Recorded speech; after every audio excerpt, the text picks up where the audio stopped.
Muchas gracias, David. Muchas gracias. Espero que no dudéis de mi palabra cuando digo que voy a ser breve, de verdad que sí. He venido a hablar de mi libro, pero no solo.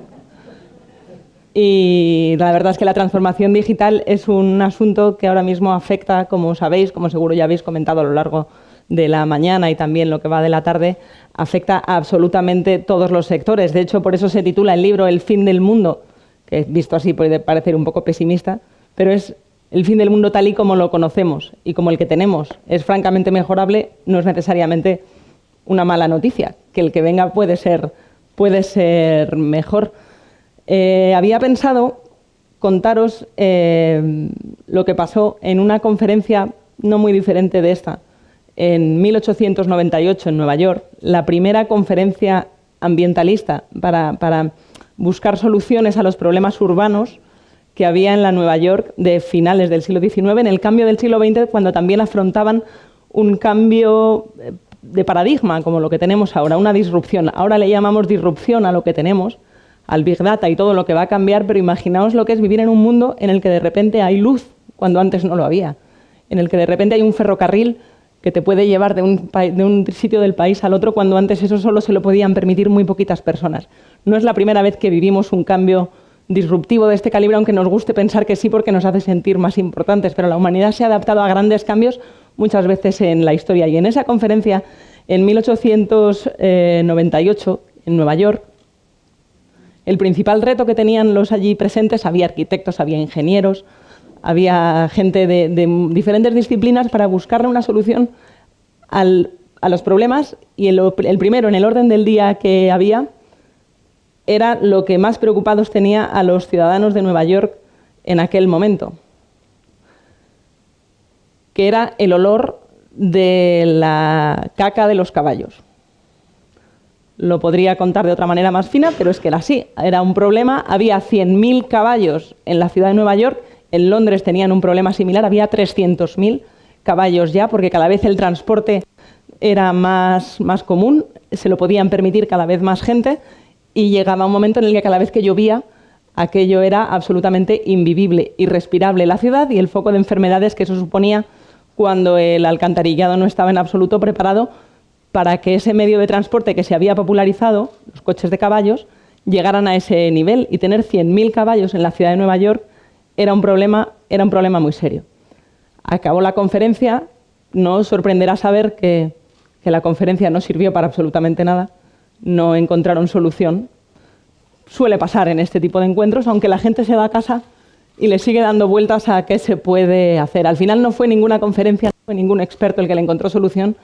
Fue el hijo de unos granjeros, Henry Ford, que era un muchacho al que eso de los motores de vapor le llamaba mucho la atención y quiso investigar más cómo podía aplicarlo al transporte, y para 1910 ya tenía el modelo T de Ford en el mercado, y en 1917, es decir, ahora hace 100 años, justo 100 años, ya había más coches a motor en la ciudad de Nueva York que caballos.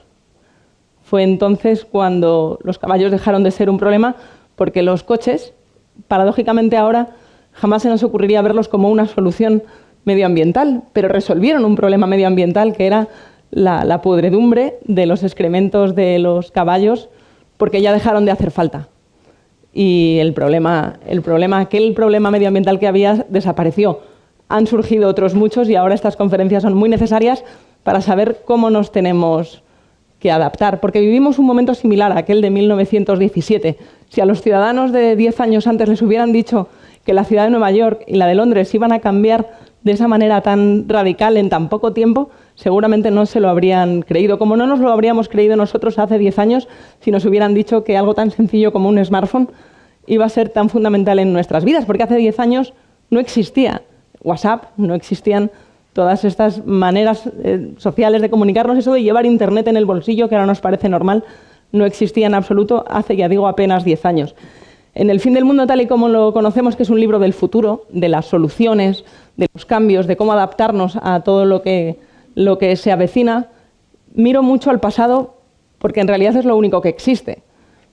Ponernos a hacer previsiones de cómo va a ser el futuro, vosotros que tenéis que manejar previsiones de presupuestos y que tenéis que cuadrar las hojas Excel para el año 2018, sabéis lo difícil que es a 6 meses vista como para deciros cómo va a ser el mundo en 2050. Eso yo creo que sería una pérdida de tiempo. El objetivo del libro es contaros lo rápido que está cambiando el mundo y lo alerta que tenemos que estar para hacernos muchas preguntas y poder buscar solución a problemas que todavía ni siquiera existen, pero que están a la vuelta de la esquina. Y la manera de hacerlo es mirar hacia atrás, porque el pasado sí existe, el pasado lo tenemos ahí al lado y podemos ver lo rápido que hemos cambiado para no engañarnos a nosotros mismos y aceptar que todos estos cambios que estamos viendo están aquí.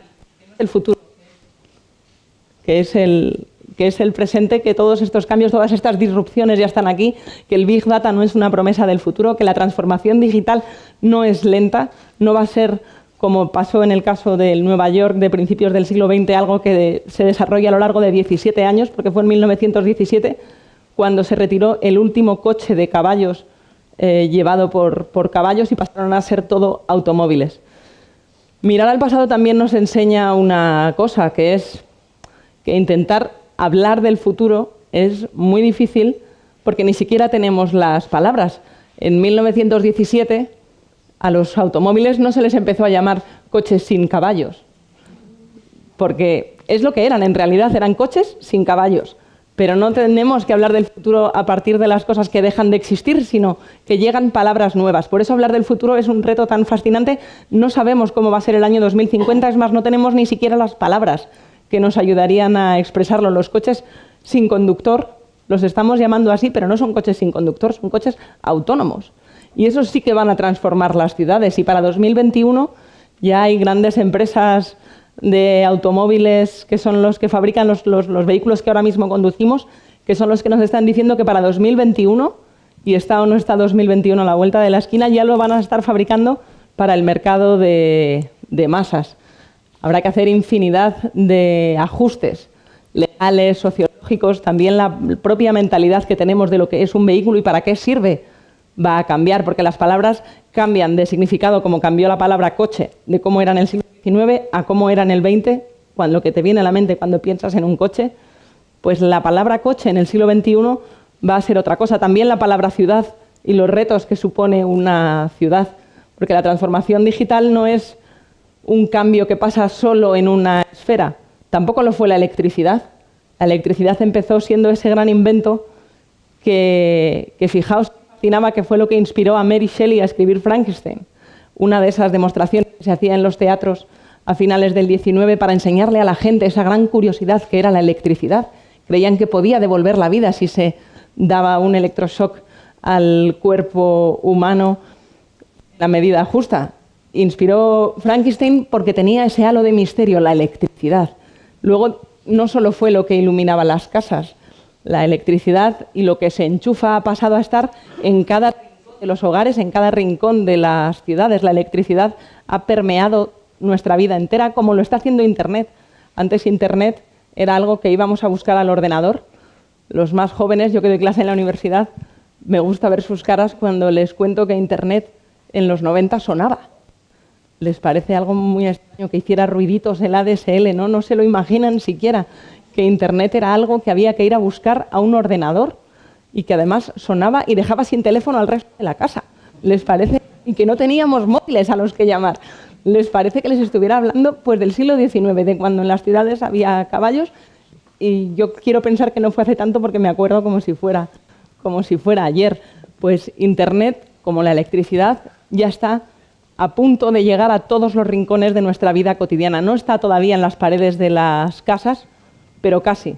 Con Internet de las cosas, es algo de lo que seguro habéis estado hablando mucho, vamos a verlo tan ubicuo y tan permeable como lo ha sido la electricidad, y no podemos esperar que el mundo sea igual que era antes, pero con Internet, porque el mundo con electricidad no era igual que era antes, pero con luz. La electricidad lo cambió absolutamente todo, cambió hasta las costumbres que teníamos los humanos para dormir.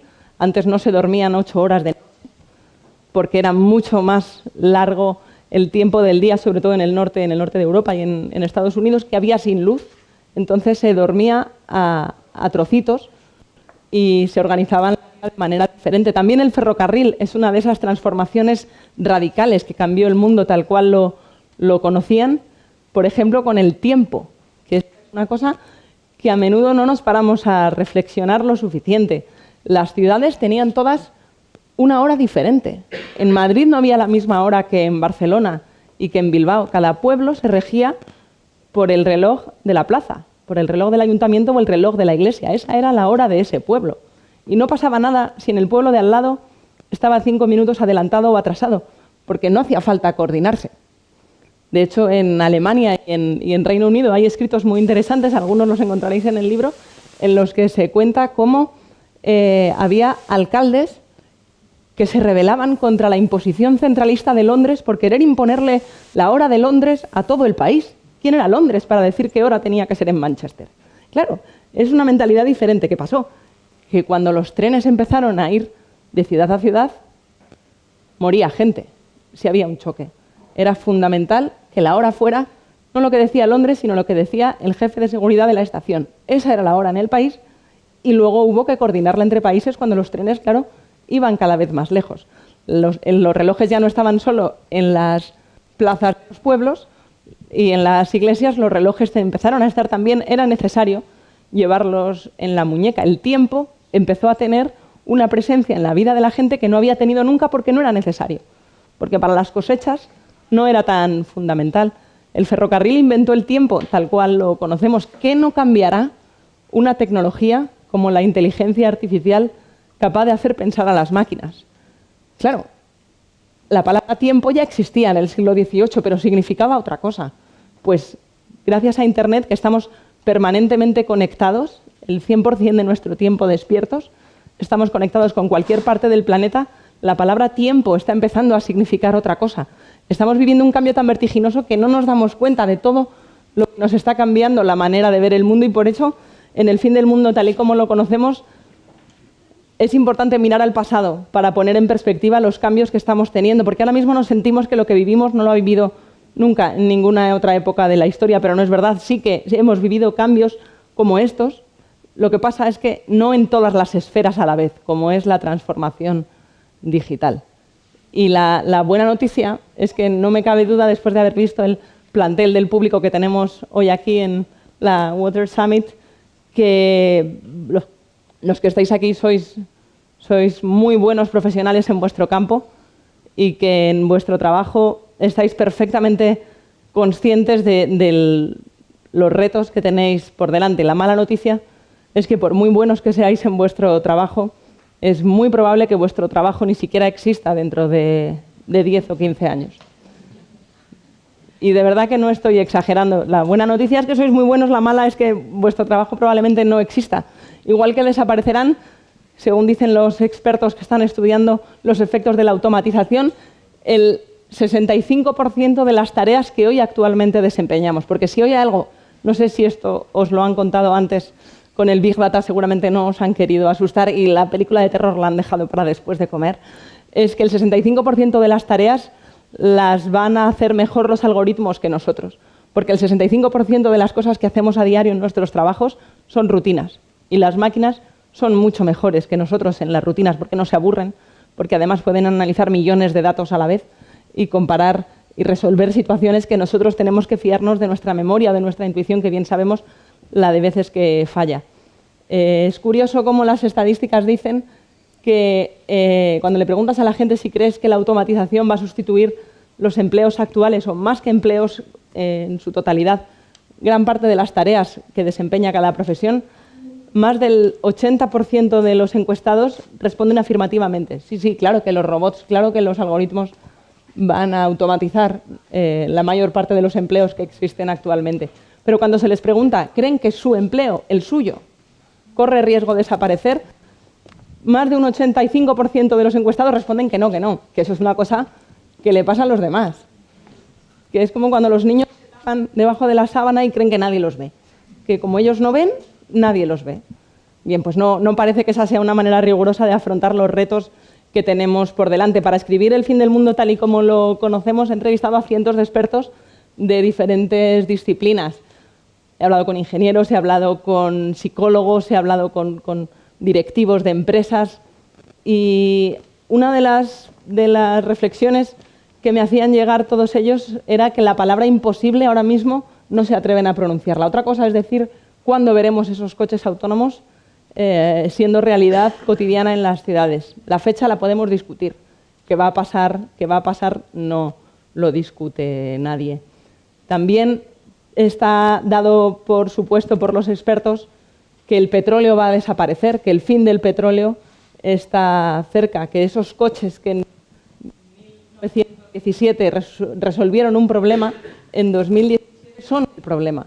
Que las ciudades tienen un problema de contaminación, tienen un problema de habitabilidad y de movilidad, que efectivamente por las mismas circunstancias que en 1917, que es que cada vez somos más, los que nos los podemos permitir, se han convertido en un problema. Y el petróleo, el fin del petróleo está, dicen, incluso en la OPEP, dicen que está cerca. Unos dicen 2030, otros dicen 2050, pero el fin del petróleo, y esto es un cambio de mentalidad muy interesante con respecto al siglo XX, ya no se vive como un drama. ¿Os acordáis de Mad Max, aquella película de Mel Gibson, que nunca sabías bien por qué, pero habían llegado a una especie de apocalipsis y las guerras se producían por encontrar los barriles de petróleo, que eran el bien más preciado? Ahora el fin del petróleo está cerca, pero el cambio es diferente, no es el apocalipsis. El petróleo se acabará no porque extraigamos el último barril, sino porque ya nadie lo va a querer, porque va a haber otras energías, ya las hay, más limpias, más eficientes y más rentables para las empresas. Estamos viviendo esa transformación y los países que se dedican al negocio del petróleo lo saben bien, y la mejor prueba de ello es que están diversificando esos negocios, y las ciudades del futuro claramente van a tener los vehículos de una manera diferente, van a tener el agua llegando a las casas de una manera diferente, tan diferente que es muy complicado saber qué palabra utilizar para definirlo. Otro ejemplo que a mí me gusta mucho del libro es el de cómo en 1859 un poeta escribía en la revista The Atlantic, no sé si la conocéis, es una maravilla, es un mensual estadounidense que se sigue publicando, y ella estaba allí en 1859 y les explicaba a los lectores qué era la fotografía. Y claro, tenía que describírselo. ¿Cómo le hablas de la fotografía a alguien que nunca ha visto esa tecnología? Pues explicaba que era como un espejo de papel. ¿Cómo le explicas a alguien qué es una foto? Pues me parecía maravilloso como sintagma, un espejo de papel que se podía colgar de las paredes igual que se colgaban los espejos, y dejaba de manera permanente la imagen allí fijada. Hablar del futuro es un poco así, lo llamamos Big Data, lo llamamos blockchain, lo llamamos Bitcoin, pero por muy expertos que seamos en la materia no tenemos la idea de qué significa. Y el que lo tenga claro, yo desconfiaría, de verdad, porque el cambio es tan profundo que una vez que uno está dentro no tiene la perspectiva para analizarlo. Y mi escapatoria, faltando la perspectiva para escribir el fin del mundo tal y como lo conocemos, fue mirar al pasado y comparar. Y de esa manera podía poner mejor en perspectiva hacia dónde vamos, porque el futuro de verdad se plantea de una manera fascinante, y la mejor herramienta que tenemos para viajar a él son las preguntas. Entonces, si os interesa el libro, os interesa que sigamos hablando de ello, de verdad que el único atajo para llegar al futuro que yo he encontrado escribiendo un libro sobre ello es hacernos preguntas, muchas preguntas, porque creo que no nos las estamos haciendo tan a menudo como deberíamos, de estos cambios que significan, a dónde estamos yendo. Se va a producir el fin del trabajo, tal y como lo conocemos, el fin del dinero. Estamos viendo el fin de la globalización. Parecía que Internet derribaría las fronteras y hay mucha gente que quiere construir otras nuevas. Parece que no nos está abriendo la mente tanto como parecía, sino que nos hace convertirnos en burbujas digitales, en comunidades locales. Nos rodeamos de gente que cada vez piensa más como nosotros. El libro también habla del fin de la privacidad. Es otra de esas grandes ideas que se está transformando. Podríamos hablar también incluso del fin de la paciencia, porque ahora cuando tenemos una duda en cualquier conversación, la resolvemos enseguida, no aguantamos como antes a ir a la enciclopedia a consultarlo. Las palabras van cambiando de significado, y la única manera de darnos cuenta bien de hacia dónde estamos yendo es haciéndonos más preguntas. Así que si alguno tenéis preguntas, estoy encantada de que establezcamos un diálogo. De verdad que para mí la lectura del libro ha sido fascinante, y lo está siendo también su promoción, porque surgen preguntas cada vez que presentamos el libro, hay nuevas dudas, hay nuevas perspectivas y sobre todo estando como estoy ahora delante de un aforo de gente tan experta como vosotros en vuestro campo, que estoy encantada si queréis que entablemos un diálogo o unas preguntas. Muy bien. Marta, muchas gracias. Yo el otro día en la presentación del libro que hiciste con Carlos Alsina hicisteis un ejercicio muy interesante que era poneros, ¿no?, en 2050 y contar cuál era la realidad entonces, y yo quería que hicieses ese mismo ejercicio para cómo verías las utilities dentro de 25 años, ¿no?, y en especial el sector del agua. ¿Cómo ves el futuro de las utilities? Pues a mí me parece que, bueno, va en contra un poco de lo que os acabo de contar, hacer predicciones, porque ya digo que tienden a equivocarse. El libro está lleno de futuros imposibles que nunca se produjeron, como cuando Second Life iba a cambiarnos la vida. No sé si os acordáis de Second Life. Es una gran curiosidad que los millennials ni siquiera recuerdan que existió, pero también prometía cambiarnos la vida y no llegó a ningún sitio. Os voy a contar una historia personal. Mi padre, que nació en un pueblo de Castilla en los años 40, sigue viendo el agua corriente como una tecnología que hay que adorar, porque él se acuerda de cuando no había agua corriente en los pueblos, en su pueblo.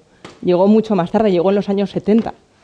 Entonces, cada vez que ve un grifo abierto se pone muy nervioso. Dice que eso hay que cuidarlo y hay que cerrarlo, porque consideramos tecnología todo aquello que se ha inventado después de que nosotros nacimos. Lo que viene de antes lo damos por hecho. Entonces, él el agua corriente lo ve como una tecnología, yo no. A mí me parece que el agua corriente es algo muy frecuente. Yo entiendo que para 2050, y no habrá que esperar tanto, para 2030 seguro que también, todo el Big Data y todo el Internet de las cosas y la recopilación de datos que eso supone va a estar absolutamente imbuido en las ciudades en las que vivamos y vamos a estar sensorizados al máximo para que la ciudad nos vaya dando lo que necesitamos en tiempo real. Y eso cambiará muchas industrias. Las utilities, por supuesto, también las aseguradoras, que tienen un inmenso reto por delante para poder asegurar los bienes y los servicios en tiempo real. Va a cambiar la seguridad en las ciudades, porque ahora los ciberataques no son como los de antes, que te infectaban un ordenador y ya está. Pueden echar abajo todo un sistema de tráfico y de servicio público en las ciudades, por supuesto, en algo tan estratégico como es el agua. Entiendo que Internet aplicado a cada uno de los ámbitos de nuestra esfera cotidiana va a ser el equivalente al agua corriente, que hace 50 años era todavía una innovación y ahora mismo damos por hecho en las ciudades.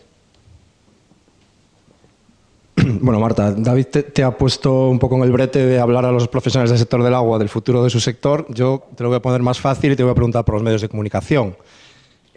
Prefiero el del agua, ¿eh?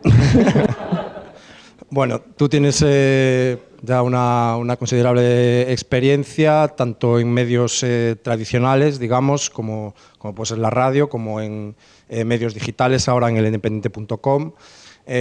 Bueno, aparte de lo que es la transformación digital en sí, el paso del papel a lo digital, que yo creo que ya empieza a estar un poco superado el debate. A mí me interesa el punto de vista de los medios sobre su pérdida de influencia. Y voy a hablar de algunos ejemplos concretos que han sucedido en los últimos años, en los que yo creo que la dirección de la sociedad y sobre todo de los resultados electorales en ciertos ámbitos, parece que han estado en contra del consenso mayoritario de la prensa. Pues un caso fue el Brexit, el año pasado las elecciones norteamericanas. Bueno, pues en general había un consenso mayoritario. Me acuerdo que con Trump, por ejemplo, pues el 90% de los grandes medios pues hicieron editoriales en contra, etcétera. Y la sociedad parece que camina un poco en dirección contraria. En España lo vimos también con las primeras del PSOE, por ejemplo, en las cuales pues también, digamos, ese movimiento surgió desde abajo y los medios no iban en esa dirección. Mi pregunta es, ¿cómo veis desde los medios este fenómeno? Y si creéis que la capacidad de influencia que teníais, pues antes un editorial del País, pues evidentemente marcaba muchísimo cualquier tendencia social o política, si pensáis que esta tendencia, digamos, va a hacer que, digamos, los centros de poder se desplacen y la prensa pues pierda esa influencia. Pues mira, no puedo hablarte en nombre de todo el sector, como seguro que los que estáis aquí, cuando habláis de los casos de vuestras empresas, no podéis hablar de lo que le pasa o lo que piensa el resto.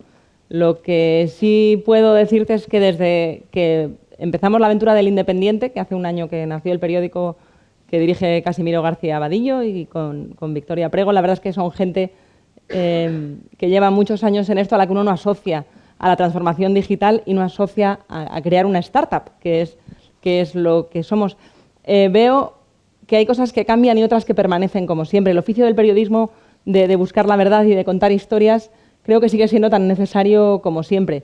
Pero también me parece que el tipo de estructuras que puede hacerlo posible, y esto no sé si será aplicable a vuestro sector, pero a lo mejor os resulta útil, es que los grandes imperios mediáticos no parecen estar capacitados para adaptarse a la velocidad que está cambiando el mundo. Entonces, lo que antes era ser un pez, los inconvenientes de ser un pez pequeño se han convertido en una inmensa ventaja, porque nos adaptamos mucho más rápido a los retos, a los cambios, porque tienes un periódico diseñado y a lo mejor has estado invirtiendo un año en rediseñar algo, pero a los 6 meses se han inventado 8 apps que le dan 1000 vueltas. Entonces hay que volverlo a cambiar. Ya no se rediseña un periódico pensando que eso va a durar 5 años. Sabes que cada 6 meses, es más que cada semana hay que hacer ajustes para estar a la última. Y ser una estructura pequeña es algo cada vez más útil, tanto porque no hay 15 departamentos a los que mandar un email con 20 personas en copia, como suele pasar en las grandes empresas. No sé si os sentís identificado con ello, pero cuanta más gente pones en copia de un email, yo creo que es inversamente proporcional a la posibilidad de que la tarea acabe siendo hecha, porque se diluyen las responsabilidades de una manera increíble. Las estructuras pequeñas tienen cada vez más futuro en el mundo digital, porque el mundo digital y la transformación digital tiene otro de esos finales. El libro lo tengo estructurado por cosas que se acaban porque entendemos mejor lo que dejamos atrás que lo que viene por delante. Es también el fin de la intermediación en muchos casos. La gente ya puede reservarse sus vacaciones sin buscar un especialista intermediario. Podemos hacer muchas cosas que antes necesitaban un intermediario que ahora no hacen falta. También en los medios de comunicación pasa eso.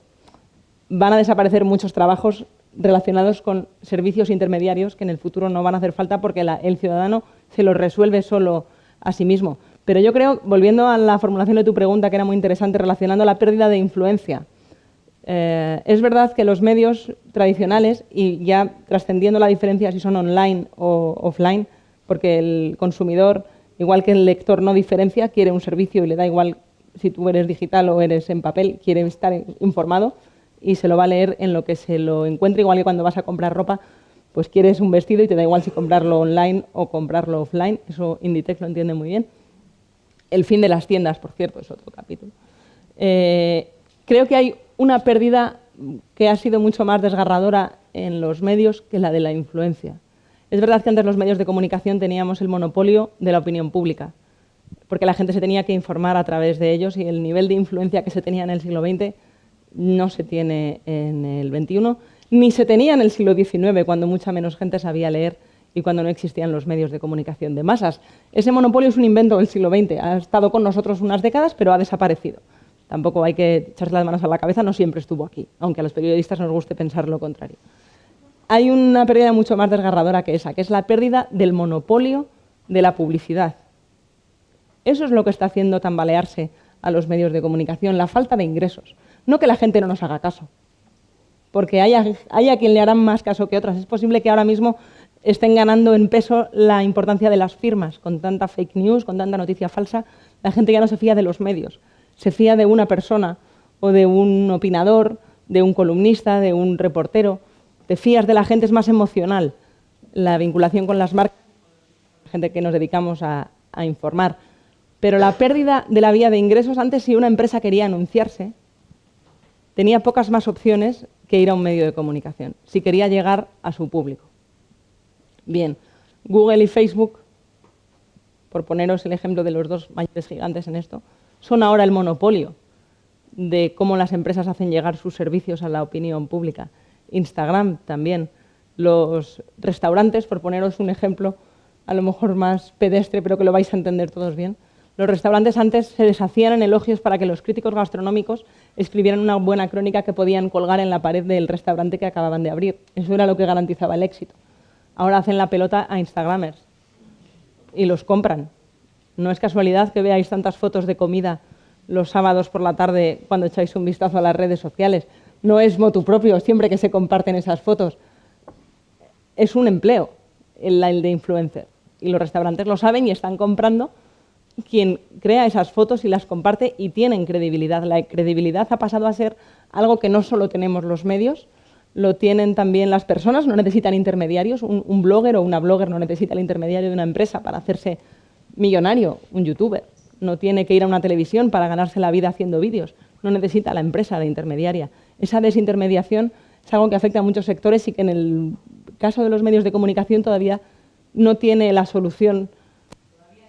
El negocio no se ha reinventado a tiempo. Por eso ser una estructura pequeña puede ayudar a ganar tiempo a la hora de encontrar la manera de reinventarse. ¿Serán las suscripciones la manera de garantizar la información independiente? Es una posibilidad. ¿Serán los eventos? Es otra posibilidad, pero desde luego si no encontramos medios de comunicación que sean solventes, no van a ser nunca independientes. Y creo que una democracia información fiable, libre e independiente, y para que lo sean tienen que ser rentables. Ese modelo de negocio todavía no está reinventado, pero tampoco lo estaba en el siglo XIX, al que me gusta siempre echar un vistazo porque fue un cambio similar a este. Y con esto acabo, que no os quiero aburrir más. Cuando la guerra España con Estados Unidos, que a veces se nos olvida que la hubo, que fue por Cuba en 1898, es el momento cumbre de la prensa amarilla. Os acordaréis de Ciudadano Kane y de William Randolph Hearst y de Pulitzer y de la prensa amarilla de la época. Empiezan a hacer la prensa accesible a las masas. Penny Press, costaba un penique para que todo el mundo pudiera leerlas. La verdad no era lo que les preocupaba, era la difusión. Necesitaban ganar visitas desesperadamente. O sea, visitas en el vocabulario de Internet, difusión de ejemplares en el vocabulario del siglo XIX, pero es muy parecido. El clickbait que se utiliza ahora en los titulares de los medios. Las 7 cosas que nunca te imaginarías que te puede hacer tu vecino cuando menos te lo esperas. Para que hagas clic. ¿Es relevante esa información? No. Pero le ponen un titular para que tú hagas clic. Es lo mismo que hacía la prensa amarilla en el siglo XIX para buscar difusión de manera desesperada. Y fue entonces cuando nacieron otros modelos de negocio, como fue el Washington Post, como fue el New York Times, como fue el Chicago Tribune, para decirle a la gente: yo no te voy a contar mentiras para que me compres desesperadamente el periódico cuando el chico que canta los titulares por la calle te llame la atención. Suscríbete, yo te llevo el periódico cada día y te garantizo que lo que vas a encontrar cada día es la verdad, porque no voy a estar dependiendo de llamarte la atención cada noche por la calle cuando sacamos la nueva edición. No me parece tan diferente al dilema que tenemos ahora. Si seguimos dejando todo a merced del clickbait, del buscar desesperadamente el click con titulares llamativos, las noticias falsas van a seguir cada vez más presentes en nuestras redes sociales y en nuestra vida cotidiana. Si tenemos medios de comunicación solventes, seguramente sean más libres de elegir qué es lo relevante y qué no lo es. Sin duda es el fin de los medios de comunicación tal y como los conocemos.